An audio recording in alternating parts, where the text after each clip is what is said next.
As A content creator ಹೊಸದಾಗಿ ಏನಾದ್ರು ಪ್ರಯತ್ನ ಮಾಡಬೇಕು ಅನ್ನೋದು ನನಗೆ ಖುಷಿ. ಗೊತ್ತಿಲ್ಲದೆ ಇರೋರ್ ಮನೆಗೆ ಹೋಗಿ ಅವ್ರ ಮನೆ ತೋರಿಸಿ ಅಂತ ಕೇಳೋದು ಎಷ್ಟು ಮಜಾ ಕೊಡುತ್ತೆ. ನಿಮ್ಮ ಮನೆ ಇಂಟೀರಿಯರ್ ಹೇಗಿದೆ ಅಂತ ತೋರಿಸಬಹುದಾ? Finally she agreed. Yeah entrance ಅಲ್ಲಿ ನಮ್ಗೆ ವಾಟರ್ ಫಾಲ್ ಥೀಮ್ ಬೇಕಿತ್ತು. Okay. So we have use the cladding but not the water.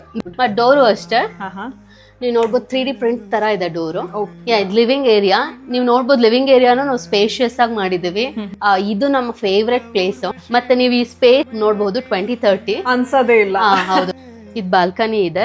ನೀವು ಡೋರ್ ಓಪನ್ ಮಾಡಿದ ತಕ್ಷಣ ನಮಗೆ ಮೆಟ್ಲು ಕಾಣಿಸ್ಬಾರ್ದು ಅನ್ನೋದೊಂದು ವಾಸ್ತು ಇದೆ. ಸೊ ನಿಮಗೆ ಡೈರೆಕ್ಟ್ ಆಗಿ ಮೆಟ್ಲು ಕಾಣಿಸಲ್ಲ. ಕಿಚನ್ ಇದು ನೋಡ್ಬೋದು, ಕ್ರಾಕರಿ ಯೂನಿಟ್. ಇದು ಕಿಚನ್ ಕಮ್ ನಮಗೆ ಡೈನಿಂಗ್ ಓಪನ್ ಕಿಚನ್ ತರ ಮಾಡ್ಕೊಂಡಿದ್ದೀವಿ. ಬಟ್ ನಮ್ಗೆ ಸ್ವಲ್ಪ ಯುನೀಕ್ ಆಗಿದೆ. ಬ್ರಿಕ್ಸ್ ಯೂಸ್ ಮಾಡಿದೀವಿ. ಇದೆಲ್ಲ ಗ್ಲಾಸ್ ಬ್ರಿಕ್ಸ್. ಇದು ಬಂದ್ಬಿಟ್ಟು ಕಿಡ್ಸ್ ಬೆಡ್ರೂಮ್, ಅದು ಬಂದ್ಬಿಟ್ಟು ಮಾಸ್ಟರ್ ಬೆಡ್ರೂಮ್. ಸೊ ನೀವು ಮಧ್ಯದಲ್ಲಿ ನೋಡ್ಬೋದು ನಂಗೆ ಫೋಟೋ ಗ್ಯಾಲರಿ ಬೇಕಿತ್ತು, ಫ್ಯಾಮಿಲಿ ಫೋಟೋ ಗ್ಯಾಲರಿ. ಇದು ನಾವು ಬಂದ್ಬಿಟ್ಟು ಲ್ಯಾಕರ್ಡ್ ಗ್ಲಾಸ್ ಯೂಸ್ ಮಾಡಿದೀವಿ. Doors, wardrobes. ನೀವು ರೂಮ್ಸ್ ಎಲ್ಲ ನೋಡ್ಬೋದು, ಪೂರ್ತಿ ಸ್ಪೇಷಿಯಸ್ ಆಗಿದೆ. ಅಕ್ರಾಲಿಕ್ ಶೀಟ್ಸ್ ಪ್ಲಸ್ ವೀನೀಸ್ ಯೂಸ್ ಮಾಡಿರೋದು. ಇಂಟೀರಿಯರ್ ಇದೆಲ್ಲ ಮೇಡಮ್ ನೋಡ್ಕೊಂಡ್ರು ಅವರು. ನಾವು ಕನ್ಸ್ಟ್ರಕ್ಷನ್ಸ್ ಎಲ್ಲ ನಾನು ಇಂಜಿನಿಯರು ಇಬ್ರು ಕುತ್ಕೊಂಡು ವರ್ಕ್ ಮಾಡಿ. ಮಾಸ್ಟರ್ ಬೆಡ್ರೂಮಿಗೆ ನಮಗೆ ಬಾಲ್ಕನಿ ಬೇಕಿತ್ತು. ಇದು ಮೇನ್ ಅಟ್ರಾಕ್ಷನ್ ನಮ್ಮ ಮನೆಯದು. ಇದು ಸೆಟ್ ಔಟ್.